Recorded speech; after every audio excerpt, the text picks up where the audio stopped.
Hello everyone. आज हम बात करेंगे body scheme and body image impairments के बारे में। तो सबसे पहले what is body image. Body image का मतलब होता है हर इंडिविजुअल अपनी बॉडी को किस तरीके से विजुअल और मेंटल इमेज के द्वारा प्रेजेंट करता है, that is the body image. मतलब अगर मान लो मेरी बॉडी इमेज है तो मैं अपनी बॉडी के बारे में क्या सोच रही हूँ, that is my body image. ठीक है। देन आता है बॉडी स्कीम। बॉडी स्कीम का मतलब होता है कि relationship of body parts to each other and from the environment, that is body scheme. Body scheme में मैं different parts of the body को कैसे एक साथ रिप्रेजेंट कर रही हूँ अपने दिमाग के अंदर और एनवायरनमेंट के साथ कैसा रिलेशनशिप है उनका। Then is the body awareness. It is derived from the integration of tactile, proprioceptive and visceral sensations in addition to individual subjective feelings about the body.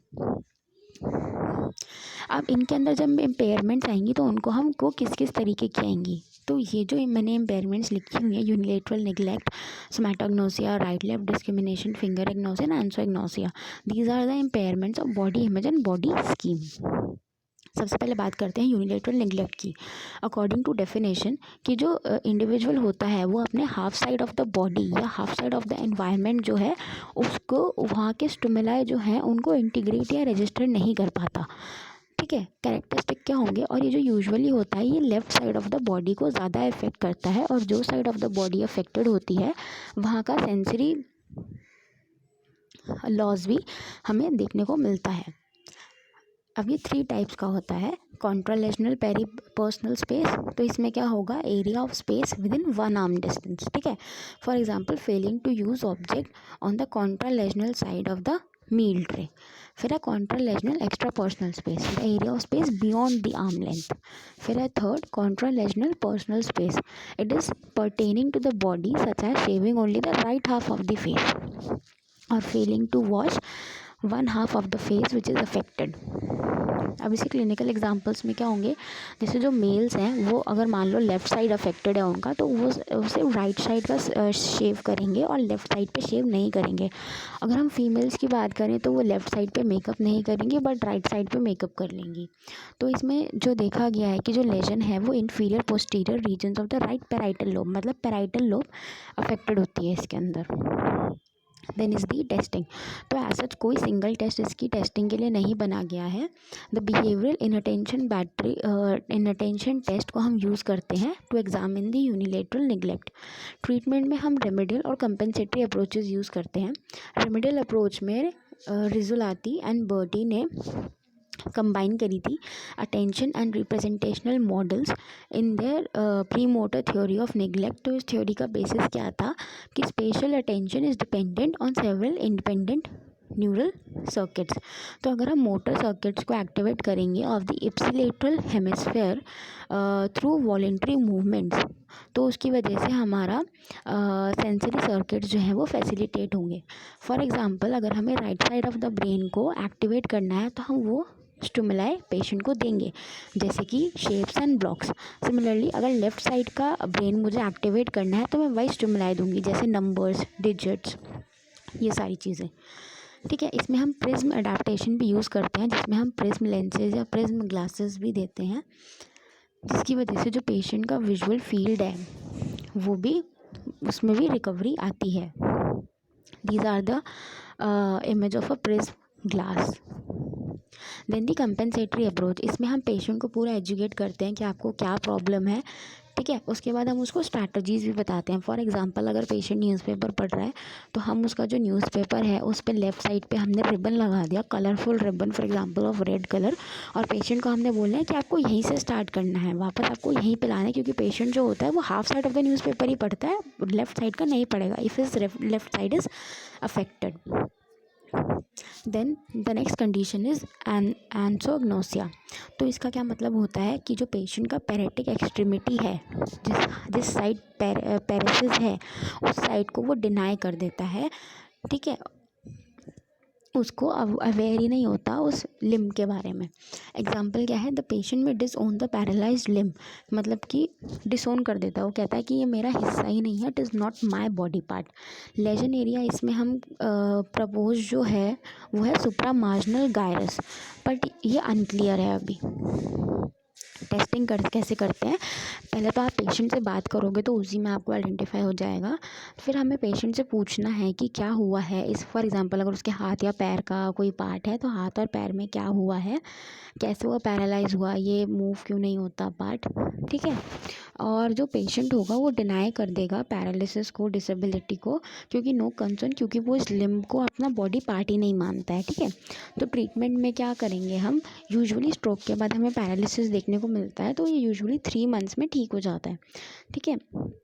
इसको कंपेंसेट करना it is very difficult in a long term. तो safety इसमें बहुत ज़रूरी है, because ये उस disability को एक्नॉलेज ही नहीं कर पाते हैं, तो हमें पेशेंट एजुकेट करना है इसके अंदर। देन इज़ दी सोमैटोएग्नोसिया। सोमैटोएग्नोसिया क्या होता है कि लैक ऑफ अवेयरनेस है of body structure and relationship of body part two one self and others. यानी कि अवेयरनेस है बॉडी स्कीम की भी और बॉडी इमेज की भी, ठीक है। ये ऑफन क्या करते हैं, इनको इंस्ट्रक्शन समझ नहीं आते, डिफरेंट बॉडी पार्ट्स अपने समझ नहीं आते। फॉर एग्जांपल कि अगर मुझे अपने हाथ से काम करना है तो इनको फिंगर्स और रिस्ट और एल्बो के बीच में डिफरेंशिएट करना बहुत मुश्किल हो जाता है। कैरेक्टरिस्टिक्स इसको हम और क्या कहते हैं, autopagnosia, simple body agnosia, impairments in body scheme. These are the synonyms for this condition. Patient क्या रिपोर्ट करता है कि मोर अफेक्टेड आर्म, जो इनका अफेक्टेड लेग या आर्म्स होते हैं वो इनको बहुत ज़्यादा भारी फील होते हैं, दे फील हैवी, और प्रोप्रियोसेप्शन भी लैक होता है वहाँ पे। क्लिनिकल एग्जांपल में हमको क्या मिलेगा कि इनको अपनी ट्रांसफ़र एक्टिविटीज़ बहुत डिफ़िकल्ट होती हैं परफॉर्म करनी।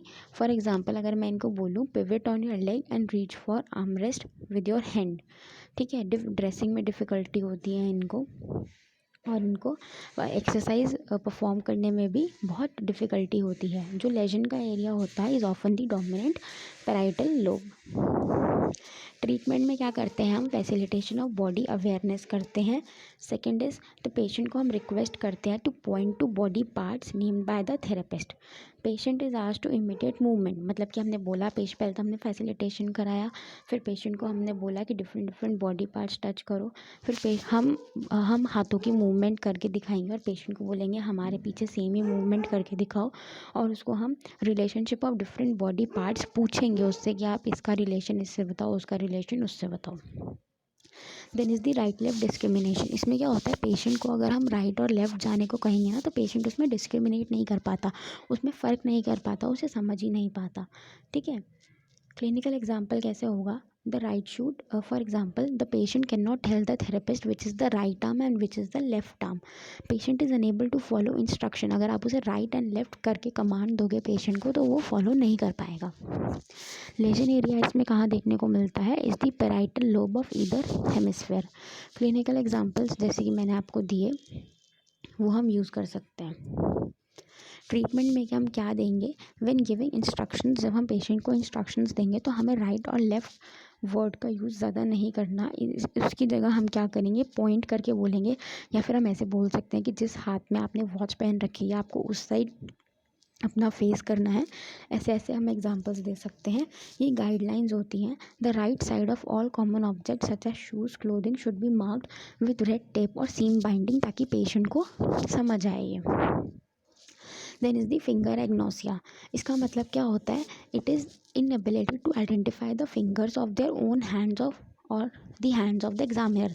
फिंगर्स आइडेंटिफाई करने में प्रॉब्लम होती हैं, चाहे वो खुद की हो, चाहे थेरेपिस्ट की हो या किसी और की हो। ये यूजुअली बायलेटरल होता है और ये कॉमन होता है मिडिल 3 फिंगर्स में। इनमें क्लिनिकल एग्जांपल्स में आपको क्या देखने को मिलेगा, difficulty in naming the finger of command. अगर मैं बोलूँ आप अपनी इंडेक्स फिंगर मुझे दिखाओ तो वो नहीं दिखा पाएंगे, रिंग फिंगर दिखाओ तो वो नहीं दिखा पाएंगे। अगर मैं पेशेंट को बोलूँगी कि आप मेरी फिंगर्स को टच करो तो वो टच नहीं कर पाएंगे।